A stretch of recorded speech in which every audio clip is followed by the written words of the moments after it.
ஏசாயாவின் தீர்க்க தரிசன புஸ்தகம் 50ஆம் அதிகாரத்தை எடுத்துக்கொள்ளலாம். 50ஆம் அதிகாரத்தினுடைய 2வது வசனத்தை வாசிக்கலாமா? 50ஆம் அதிகாரம் 2வது வசனம். நான் வந்தபோது ஒருவனும் இல்லாமற் போனது என்ன? நான் கூப்பிடும் போது மறு உத்தரவு கொடுக்க ஒருவனும் இல்லாமற் போனது என்ன? மீட்க கூடாதபடிக்கு என் கரம் குறுகி போயிற்றோ? விடுவிக்கிறதற்கு என்னிடத்தில் பலன் இல்லாமற் போயிற்றோ? இதோ என் கண்டிதத்தினாலே கடலை வற்ற பண்ணி நதிகளை வெட்டாந்தரையாக்கி போடுகிறேன். அவைகளிலுள்ள மீன் தண்ணீர் இல்லாமல் தாகத்தால் செத்து நாறுகிறது. இன்னொரு விஷயம் கூட வாசிக்கலாம் அந்த வசனத்தை. 52. நான் வந்தபோது ஒருவனும் இல்லாமற் போனது என்ன? நான் கூப்பிடும் போது மறு உத்தரவு கொடுக்க ஒருவரும் இல்லாமல் போனது என்ன? போது ஆண்டவருடைய பிள்ளைகளே, இந்த இடத்துல இந்த ஜனங்கள் சந்திக்கிற இந்த சூழ்நிலை என்ன அப்படின்னு சொன்னா, இவங்களுக்கு முதல்ல இருக்கிற ஒரு மிகப்பெரிய கஷ்டம் என்னன்னா, மறு உத்தரவு கொடுக்கக்கூடிய சூழ்நிலை அவர்களுக்கு இல்லை. அப்படின்னா இவங்க கடந்து போகிற பாதை என்ன அப்படின்னு சொன்னா, எல்லாருமே கேட்குறாங்க, பதில் கேட்குறாங்க, நிறைய கேள்வி கேட்குறாங்க. ஆனா இவர்களுக்குள்ள அந்த காரியத்தை குறித்து சொல்லுகிறதற்கு என்ன இல்லைன்னா, பதிலே இல்லாத ஒரு சூழ்நிலை. அந்த பதில் இல்லாத சூழ்நிலையில தான் ஆண்டவர் வாக்கு கொடுக்கிறார், கர்த்தராகிய நான் உனக்கு துணை நிற்கிறேன், ஆகையால் நீ வெட்கப்பட்டு போவதே இல்லை. இந்த சத்தத்தை கேட்கிற நிறைய பேருடைய வாழ்க்கையில சில நேரத்தில் என்ன பண்ண முடியாது அப்படின்னு சொன்னா, பதில் சொல்ல முடியாத ஒரு சூழ்நிலையில இருக்கலாம். நிறைய பேர் உங்களிடத்துல கேட்கலாம், ஆனா என்ன பதில் சொல்றதுன்னு தெரியல. இந்த காரியம் எப்படின்னு கேட்டா பதில் சொல்ல தெரியாது. ஏன் இவ்வளவு நாள் ஆகுது? பதில் சொல்ல தெரியாது. சிலர் ஒருவேளை பதில் சொல்லணும்னு நினைச்சே நிறைய பேர் கேட்டுருவாங்களோ, இந்த மாதிரி கேள்வி கேட்டுருவாங்களோ. உனக்கு என்ன?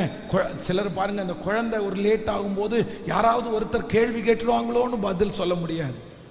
கல்யாணமாகி எத்தனை வருஷம் ஆச்சு அப்படின்னு கேட்டா அவங்களுக்கு பதில் சொல்றதுக்கு அவ்வளோ கஷ்டமா இருக்கும். 5 வருஷம், 4 வருஷம், 10 வருஷம் அப்படின்னு சொல்லவே முடியாது. ஏன் அப்படின்னா அவர்களுக்கு என்ன இல்லைன்னா பதில் இல்லை, நிறைய ஆன்சர் உள்ளுக்குள்ள இல்லை, அந்த காரியத்திற்கு என்ன சொல்லணும்னு தெரியல.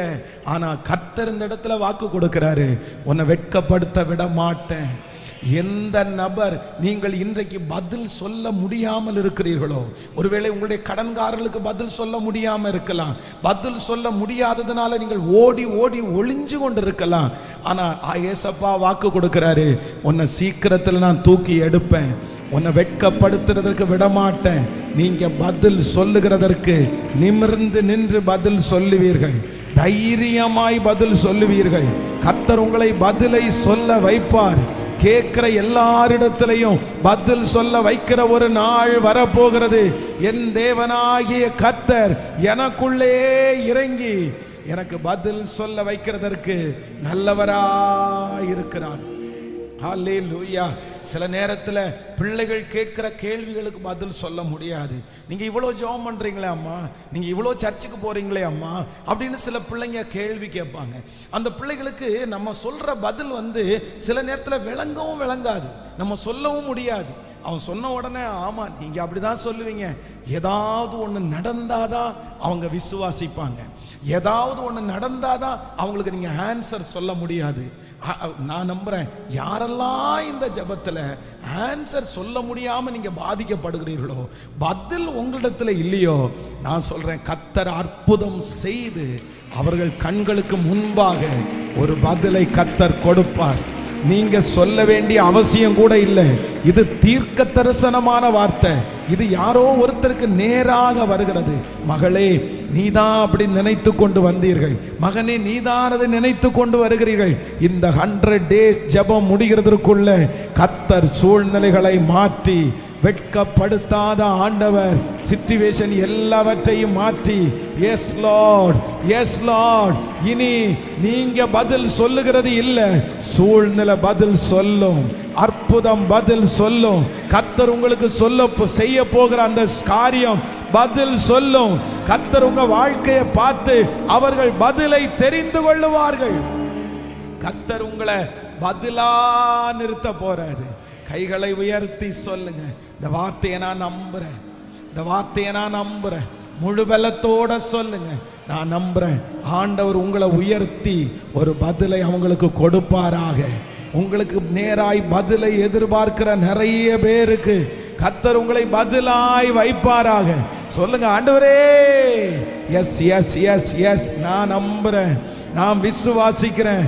எனக்கு இந்த வருஷம் முடிகிறதுக்குள்ள நீர் செய்ய போகிற அந்த காரியம் அநேகருக்கு பதிலா மாறட்டும், அநேகருக்கு பதிலா மாறட்டும். இப்போ இந்த 21வது நாள் கர்த்தருடைய ஒரு அக்கினி, கர்த்தருடைய ஒரு மகிமை கடந்து வருவதாக, கடந்து வருவதாக. இயேசுவே, இயேசுப்பா, பதிலே சொல்ல முடியாத சூழ்நிலையில இருக்கிற ஒவ்வொரு பிள்ளைகளுக்கும் அற்புதம் செய்கிறதற்கு கர்த்தர் வல்லவராய் இருக்கிறார். ஹல்லேலூயா. 38 வருடமாய் வியாதியாய் இருந்த அந்த மனுஷனிடத்துல எத்தனையோ பேர் கேள்வி கேட்டிருப்பாங்க. உனக்கு இன்னும் விடுதலை கொடுக்கலையா, உனக்கு இன்னும் விடுதலை கிடைக்கலையா? அந்த கேள்விக்கு அந்த மனுஷனால பதில் சொல்லவே முடியல. ஆனா ஒரு நாள் தன்னுடைய படுக்கையை எடுத்துக்கொண்டு வெளியில நடந்து வரும்போது அவனை பார்த்த உடனே என்ன கண்டுபிடிச்சிட்டாங்கன்னா, இவனுக்கு யாரோ ஒருத்தர் என்ன கொடுத்துட்டாங்க, சுகம் கொடுத்துட்டாங்க. அதற்கு பிறகு வியாதியை குறித்து கேட்கல, உன்னை சுகப்படுத்தினது, உன்னை சுகப்படுத்தினது. அவன் சொல்றான், எனக்கு தெரியல, எனக்கு எப்படி சுகம் வந்துச்சு, எப்படி அற்புதம் நடந்துச்சுன்னு தெரியல, என்னை சுகப்படுத்தினவர் இன்னாருன்னு எனக்கு தெரியல. ஆனா அடுத்து திரும்ப ஆலயத்துல போகும்போது ஏசப்பாவை அங்க பார்க்கறான். அதற்கு பிறகு திரும்பி வரும்போது, நீங்க கேட்டீங்கல்ல என்ன சுகப்படுத்தினது யாருன்னு கேட்டீங்க இல்லையா, அங்க ஒருத்தர் இருக்கிறாரு, ஏசப்பா, அவர் தான் என்னை சுகப்படுத்தினார். ஹல்லேலூயா. நான் விசுவாசிக்கிறேன், அந்த மனுஷனுடைய வாயிலிருந்து, ஆன்சரே இல்லாத அந்த மனுஷனுடைய வாயிலிருந்து ஒரு ஆன்சரை கர்த்தர் கொடுக்க முடியும். ஆனால் உங்களுக்கு செய்ய முடியாதா? உங்களுக்கு சொல்ல முடியாதா? கண்டிப்பா ஆண்டவர் செய்ய வைப்பார். யாரோ ஒருத்தருக்கு ஆண்டவர் நேருக்கு நேர் பேசுறாரு. ஹல்லேலூயா, ஆமென். கேள்வி கேட்பாங்கன்றதுக்காகவே நீங்க நிறைய பேர் நல்ல நிகழ்ச்சிக்கு போகாம ஒருவேளை இருக்கலாம். நான் பாச, இது உண்மை பாச, எங்கேயுமே போறதில்லை, எங்க போனாலும் கேள்வி கேட்குறாங்க, எங்க போனாலும் கேள்வி கேட்குறாங்க. என்னாச்சு வேலை அப்படின்னு கேட்குறாங்க, என்ன சம்பளம்னு கேட்குறாங்க, நீ எங்க இருக்கேன்னு கேட்குறாங்க. எல்லாம் என்னால் பதில் சொல்ல முடியல, என்னால் பதில் சொல்ல முடியல. என் பிள்ளையை குறித்து எனக்கு பதில் சொல்ல முடியல, என்கிட்ட ஆன்சரே இல்லை, எனக்கு பதிலே இல்லை. கர்த்தர் அந்த பிள்ளையை பார்த்து தான் சொல்றாரு, உன்னை கர்த்தராகிய நான் உனக்கு துணை செய்கிறேன், நீ வெட்கப்பட்டு போவது இல்லை, வெட்கப்பட்டு போவது இல்லை, வெட்கப்பட்டு போவது இல்லை, வெட்கப்பட்டு போவது இல்லை. கைகளை மேல உயர்த்தி, நன்றி ஆண்டவரே, நன்றி ஆண்டவரே, நன்றி.